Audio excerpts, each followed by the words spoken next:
Fear and concern is growing tonight as flames light up the Los Angeles hillside. With the California fire still raging, it's something that obviously is on a lot of people's minds. We've seen mosques burn to the ground, a lot of people's homes have burned to the ground, and it's a terrible tragedy. Now, there's a lot of different dimensions to this, and it's important to go over some of them because, you get people that want to jump in and say this is Allah's punishment, and, there's individuals who might have done certain things in the past that we might get very, very happy and gleeful at their downfall. And there might be some degrees to which that's valid. But I think insaf, being well-rounded about it and being mature about it, we have to recognize holistically all the different dimensions to that. So one of them, is something that I have not seen a lot of people talk about, at least in mainstream circles, which is unecological nature with which we build housing in America. Now, I know that's not a very popular topic, but there are ecosystems in the country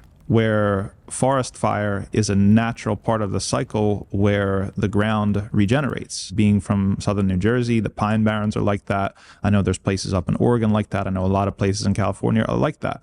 And many Native Americans in different areas like this, they actually practiced controlled burning because that was just part of the natural cycle. Now, what happens is with the way that we do urban planning, we just continuously sprawl and expand and sprawl and expand and sprawl and expand. And you got people building houses and leveling earth, leveling, land from trees and everything, to build homes in places that those fires are part of the natural cycles. And we do things to try to keep those fires at bay, but it seems that the more we try to keep those fires at bay, they just get bigger and bigger and bigger and more dramatic. Maybe we delay it for a little bit, but it comes back around again. Allah's creation is undefeated. This is just a structural thing, and I think that it is important that we talk about the structural elements as well as the individual elements, that we need an intelligent and respectful philosophy when it comes to where we build our homes and how we build our homes. And I think that as Muslims, as people who are supposed to be conscientious of nature and the sunnah of Allah, nature's cycles that Allah subhanahu wa ta'ala has put in the creation, I think that's something that would be wonderful. We don't think in the Enlightenment tradition that we are masters over nature and we torture nature for its secrets and we just are here to dominate nature, and that's not going to work. We don't believe in that. So I would like to see Muslims actually contribute to this contribution of sustainable housing and intelligent urban design. And I don't see a lot of people talking about that. So I hope that we can add something to that conversation.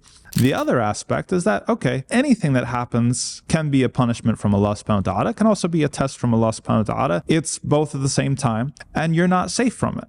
Right? So even in a place like in the East Coast, like New Jersey, Pennsylvania this year, there was a water shortage, and this is a place where it doesn't often have risk of forest fires, but there were wildfires, and there was a risk because things had gotten so dry. So don't ever think that you're safe. Don't gloat to the point where you think, oh, these rich Hollywood snobs are finally losing their third vacation home. It's like, even if you're right, the same thing can happen to you. And there are statements of the setup saying that, we've never criticized somebody with a certain flaw, except that we've seen it come back around and happen to us. Or as they say, what goes around comes around. So just know that. Just be careful. Just be careful with that. The other dimension to it is that we have a responsibility to ensure that our municipalities and our governments are spending resources wisely. There's a lot of talk going on about the LA Fire Department and budget cuts and things that were taken, money that was missing, or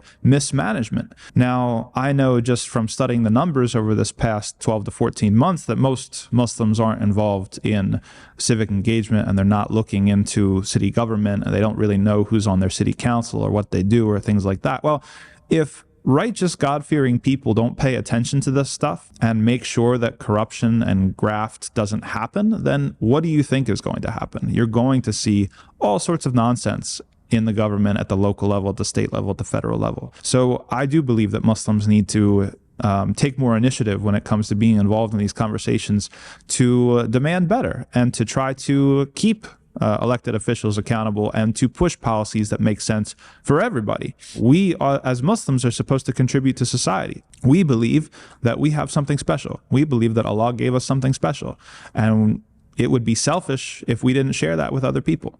And that is not just about Tawheed. It's not just about the Quran. It's not just about the messengership of the Prophet ﷺ. It's also about the content of that guidance when it comes to how to live justly, how to live rightly, how to exist in a space that's deferent and respectful to your Creator, and also taking full measure to be just to the people and the plants and the trees and the ecosystem around you. That's part of our responsibility. And the final thing is that everything's an opportunity.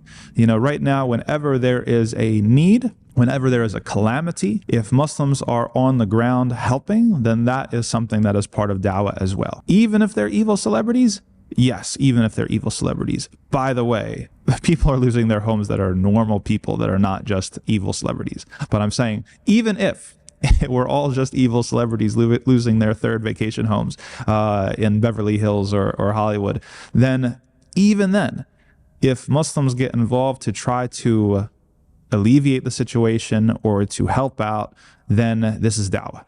And sometimes it's when people are most vulnerable that they are most open to seeing a new framework and a new way of life and considering making a change for themselves.